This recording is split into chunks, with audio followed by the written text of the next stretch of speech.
하나님 말씀 잠언서 4장입니다. 저를 합독합니다. 시작. 아들들아 아비의 훈계를 들으며 명철을 얻기에 주의하라. 내가 선한 도리를 너희에게 전하노니 내 법을 떠나지 말라. 나도 내 아버지에게 아들이었으며 내 어머니 보기에 유약한 외아들이었노라. 아버지가 내게 가르쳐 이르기를 내 말을 내 마음에 두라. 내 명령을 지키라. 그리하면 살리라. 지혜를 얻으며 명철을 얻으며 내 입의 말을 잊지 말며 어기지 말라. 지혜를 버리지 말라. 그가 너를 보호하리라. 그를 사랑하라. 그가 너를 지키시리라. 지혜가 제일이니 지혜를 얻으라. 내가 얻는 모든 것을 가지고 명철을 얻을지니라. 그를 높이라. 그리하면 그가 너를 높이 들리라. 만일 그를 품으면 그가 너를 영화롭게 하리라. 그가 아름다운 관을 내 머리에 두겠고 영화로운 면류관을 내게 주리라 하셨느니라. 내 아들아 들으라. 내 말을 받으라. 그리하면 내 생명의 해가 길리라. 내가 지혜로운 길로 내게 가르쳤으며 정직한 길로 너를 인도하였은즉 다닐 때 내 걸음이 곤고하지 아니하겠고 달려갈 때 실족하지 아니하리라. 훈계를 굳게 잡아 놓치지 말고 지키라. 이것이 내 생명이니라. 사악한 자의 길에 들어가지 말며 악인의 길로 다니지 말지어다. 그의 길을 피하고 지나가지 말며 돌이켜 떠나갈지어다. 그들은 악을 행하지 못하면 자지 못하며 사람을 넘어뜨리지 못하면 잠이 오지 아니하며 불의의 떡을 먹으며 강포의 술을 마심이니라. 의인의 길은 돋는 햇볕 같아서 크게 빛나 한낮에 광명에 이르거니와 악인의 길은 어둠 같아서 그가 걸려 넘어져도 그것이 무엇인지 깨닫지 못하느니라. 내 아들아 내 말에 주의하며 내가 말하는 것에 내 귀를 기울이라. 그것을 내 눈에서 떠나게 하지 말며 내 마음속에 지키라. 그것을 얻는 자에게 생명이 되며 그의 온 육체의 건강이 되느니라. 모든 지킬 만한 것 중에 더욱 내 마음을 지키라. 생명이 근원이 이에서 나느니라. 구부러진 말을 내 입에서 버리며 삐뚤어진 말을 내 입에서 멀리하라. 내 눈은 바라보며 내 눈꺼풀은 내 앞을 곧게 살펴 내 발이 행할 길을 평탄하게 하며 내 모든 길을 든든히 하라. 좌로나 우로나 치우치지 말고 내 발을 악에서 떠나게 하라. 자, 오늘 본문에 있는 내용의 중심의 규절을 보게 되면 그리하면 살리라. 자, 4절입니다. 시작. 아버지가 내게 가르쳐 이르기를 내 말을 내 마음에 두라. 내 명령을 지키라. 그리하면 살리라. 살긴 사는데 이 땅에서 이 편안하고 행복한 그런 삶을 살게 될 것이다. 이렇게 말씀합니다. 그래서 그 내용을 보면 실천적인 사항이 있어요. 가장 중요한 건 뭐냐면 명철과 지혜, 총명 이러한 것의 우리가 추구하는 것이 뭐냐면 하나님을 아는 거죠. 지혜와 명철과 총명이 있다 할지라도 하나님을 알지 못하면 그것은 이 지혜와 명철, 총명이 있는 자가 아닙니다.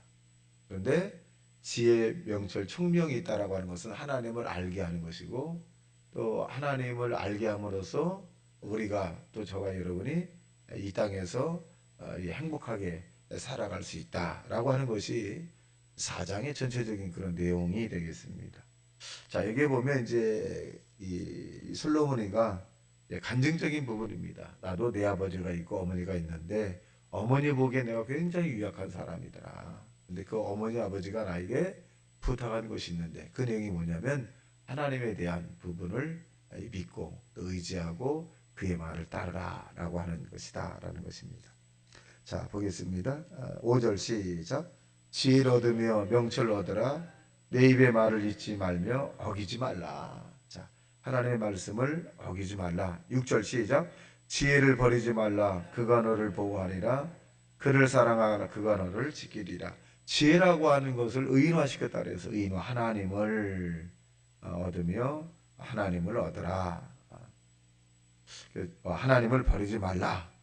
그가라고 하는 말은 인칭대명사를 사용했는데 지혜 즉 하나님을 이렇게 우리가 믿고 그러면 보호할 것이다 이렇게 표현해 있습니다. 그래서 이 지혜, 명철, 총명 이 부분들이 뭐냐면 하나님에 대한 부분입니다.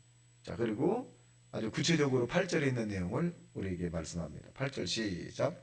그를 높이라. 그리하면 그가 너를 높이리라. 만일 그를 품으면 그가 너를 영화롭게 하리라. 그가 아름다운 관을 내 머리에 두겠고 영화로운 면류관을 내게 주리라 하셨느니라. 내게 줄 것이다. 그러니까 우리가 이 하나님을 높이고 하나님을 품고 하나님을 드러내게 하는 것은 뭐냐면 이 하나님의 말씀이죠. 이 말씀을 우리가 품고 있는 거죠. 하나님 사랑합니다라고 하는 신앙적 고백. 그리고 하나님 말씀이 하라 하지 마라가 있는데 하라고 하는 것은 하고 하지 말라 하는 것은 하지 않는 것입니다. 그래서 거꾸로 하게 되면 결국 하나님과의 관계가 멀어지게 되는 것이고, 그리고 결론적으로 우리가 이 땅을 살다가 하나님 나라에 가면 그가 면류관이라고 하는 걸 준다는 거예요. 그래서 전도를 많이 한 사람에게는 자랑의 면류관을 하나님께서 준다 그랬고, 또 의로운 믿음의 생활을 한 사람에게는 의의 면류관을 준다. 그리고 저와 여러분이 쓰여진 것이 뭐냐, 생명의 면류관을 다 쓰임을 받을 수 있다는 것이 이 학자들의 이야기입니다. 자, 10절 보겠습니다. 시작. 내 아들아 들으라, 내 말을 받으라. 그리하면 내 생명의 해가 길리라. 아까는 이제 이 산다라고 하는 표현을 주고 있고 살긴 사는데 이 장수하면서 생명의 길이 좀 길다는 거예요. 길다. 어떻게 하면 이 하나님의 말씀을 들으면. 11절 시작. 내가 지혜로운 길을 내게 가르쳤으며 정직한 길로 너를 인도하였은즉 다닐 때에 내 걸음이 곤고하지 아니하겠고 달려갈 때에 실족하지 아니하리라. 자, 이게 보면 하나님의 말씀은 저와 여러분에게 지혜로운 말씀이고 또 정직한 길로 안내하는 말씀이기도 합니다. 즉 이 내용은 뭐냐, 하나님의 말씀은 저와 여러분에게 영혼이 잘된 같이 범사가 잘되고 강간한 축복을 살아갈 수 있는 길을 성경에 써 있는 거죠.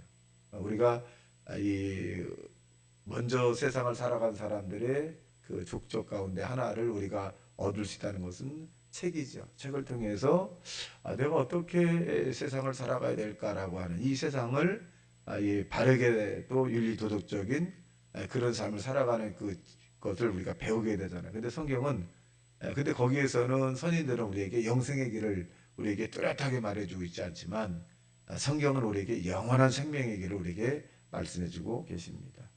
자, 보겠습니다. 다음에 주의사항에 대한 부분인데 13절 시작. 훈계를 굳게 잡아 놓치지 말고 지키라. 이것이 내 생명이니라. 훈계, 그러니까 성경이 우리에게 주시는 말씀이 있고 또 우리 사람과 사람 사이에 주어지는 훈계가 있어요. 책망도 있고 견책도 있습니다. 이러한 것들을 가볍게 여기지 마라. 우리가 성경을 읽을 때 이 성경에 있는 말씀이 튀어나올 때가 있어요. 그런데 하나님께서 우리에게 주신 내만데 이 말씀도 역시 가볍게 여기지 마라 하는 것입니다. 자, 14절 시작.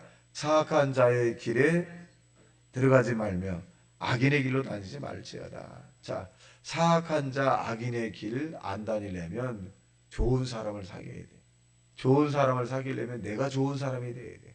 내가 믿음의 사람이 되고 내가 성실한 사람이 되고 내가 부지런한 사람이 되면 내가 의로운 사람이 되고 내가 정직한 사람이 되면 그런 유의 사람과 가까이 할 수밖에 없죠. 정직한 사람이 거짓말하는 사람과 같이 짝을 할 수 있다? 안 돼, 안 맞아요. 맞을 수가 없어요. 그래서 멀어질 수밖에 없고 그 사람의 의견을 따라서 진행할 수가 없습니다. 그러니까 저와 여러분이 사악한 자의 길과 악인의 길로 가지 않는 길은 뭐냐? 늘 눈을 부릅뜨고 조심조심 살아가는 것이 아니라 저와 여러분이 의로운 사람이 되고 믿음의 사람이 되고 선한 사람이 되고 좋은 사람이 되면 사악하고 이 악한 자가 우리 곁에 오지 않는다는 것입니다. 또 보겠습니다. 자, 그들의 사악과 악인의 이 사람들과 왜 가까이 하지 말라고 하냐면 16절 시작. 그들은 악을 행하지 못하면 자지 못하고 사람을 넘어뜨리지면 잠이 오지 아니하리라. 그러니까 좀 다르죠. DNA 자체가 달라요. 이것은 악한 자의 인도함을 받아서 그러한 삶을 살아갑니다. 저도 가끔가다 이 고속도로를 타고서 이렇게 지나가다 보면 그 고속도로 주변에다가 냉장고도 버리고 있고 막 일반 가정의 쓰레기를 막 버리는 것을 볼 수 있어요. 그 유원지에 가게 되면 그 유원지에다도 막 쓰레기를 막 버린 거. 왜 그럴까? 왜 저렇게 해야 될까? 자기 집만 깨끗하면 될까? 쓰레기 봉투라든가 폐기물 처리해서 얼마든지 위탁을 해서 처리할 수 있는데 그 무거운 걸 들고 와서 거기 고속도로라든가 유원지에다 버리는 그 DNA는 어떤 DNA일까? 이렇게 좀 생각을 많이 하게 되는데 악한 자도 마찬가지예요. 우리가 보편적으로 정상적이지 않은 행동을 굉장히 즐기는 사람들이 있을 수 있습니다. 그것은 어떻게 보느냐? 악한 영의 이끌림을 받는 사람이다라고 볼 수 있습니다. 그래서 이 다른 사람의 고통을 준다거나 이런 것을 굉장히 이 스릴 느낀다거나 이런 부분들이 있는 사람도 있는데 이건 역시도 악한 자의 영의 인도함을 받는 사람들이다 하는 것을 알 수 있습니다. 근데 18절에 보면 시작 의인의 길은 돋는 햇볕 같아서 크게 빛나 한낮의 광명에 이르거니와 악인의 길은 어둠 같아서 그가 걸려 넘어져도 그것이 무엇인지 깨닫지 못하느니라. 실패의 사람이 계속 실패하는 것이 뭐냐면 그 실패의 원인을 몰라요. 원인을 모릅니다. 그래서 실패한 사람이 실패하는 것이고 성공한 사람은 계속 성공하는 그 원인을 알거든. 근데 어둠에 속한 사람은 자기가 걸려 넘어져도 무엇이 문제인지를 알지 못해요. 인생 가운데 힘들고 고통과 또 어려움이 다가왔을 때 이 원인을 우리가 알게 되면 해결할 수 있는데 이 원인을 알지 못해. 그냥 바뀌려고 하지도 않아요. 의도적인 노력을 하지도 않으려고 합니다. 그렇게 되면 우리가 어둠의 길에서 슬피 울 수밖에 없다는 것입니다. 자, 그 다음에 이제 23절 시작. 모든 지킬 만한 것 중에 더욱 내 마음을 지키라. 생명이 그에서 인함이라. 마음을 지키라. 하나님에 대한 중심적인 마음을 지키라. 24절 시작. 구부러진 말을 내 입에서 버리며 삐뚤어진 말을 내 입에서 멀리하라. 구부러지고 삐뚤어진 말은 상대에게 굉장히 불쾌감을 주는 거죠. 상대에게 굉장히 불쾌감을 주는 것을 구부러지고 삐뚤어진 말. 이것을 더 정의를 하게 되면 하나님이 원하지 않는 말이죠. 감정적인 말. 감정적인 말. 그래서 어떤 분은 농담이 굉장히 심한 부분도 있으세요. 농담이 아주 지나쳐서 이렇게 또 상대에게 상처를 주는 경우. 동창 가운데 농담을 굉장히 잘하는 동창이 있어요. 적어도 지금도 그분과 통화를 해보면 무엇이 진짜인지 가짜인지 구분이 안 돼. 무엇이 가짜. 그러니까 내가 믿을 수가 없고 어떻게 할 수가 없어요. 지금 어떤 분이 미국의 어떤 대통령도 이제 많은 사람이 믿지 못하겠다라고 하는데 이 농담적인 부분도 사실은 구부러진 말이고 삐뚤어진 말이에요. 근데 우리는 구부러진 말과 삐뚤어진 말을 하는 것이 아니라 정확한 말을 해야 되겠죠. 또 정확한 말 가운데 사람에게 희망과 꿈과 용기를 주고 또 상대와 같이 내가 다른 길을 갈 수 있는 그런 견책과 책망의 말을 하는 것이 이 성경이 우리에게 요구하는 그런 말이기도 합니다. 자, 그 다음에 26절 시작. 내 발이 행할 길을 평탄하게 하며 내 모든 길을 든든히 하라. 좌로나 우로나 치우치지 말고 내 발을 악에서 떠나게 하라. 역시 이것도 좌로나 우로나 치우치지 않게 하는 것은 주님을 바라보고 하는 것입니다. 주님을 바라보게 가면 좌로나 우로나 우리가 흔들릴 수가 없습니다. 그 성령이 저와 여러분을 이 바른 길로 인도한다는 사실을 믿어서 오늘도 주님을 바라보고 말씀 안에 살아가는 저와 여러분 되시기를 주님의 이름으로 축원합니다. 다 같이 말씀 생각하며 통성 기도합니다. 주여 주여 주여